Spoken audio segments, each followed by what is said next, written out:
అసలు మనం జాబు పోయిందనే విషయాన్ని అత్యవసరమైతే మన తల్లిదండ్రులకో భార్యకో భర్తకో తప్ప ఇంకొకరెవరికైనా చెబుతున్నామంటే మనం మానసికంగా బలహీనపడినట్టు లెక్క.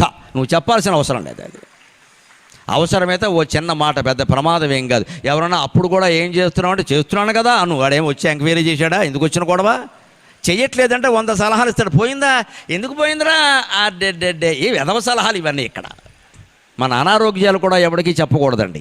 కుటుంబానికి వైద్యుడు ఉన్నాడు, నమ్మాం, ఆయనకి చెబుతామండి.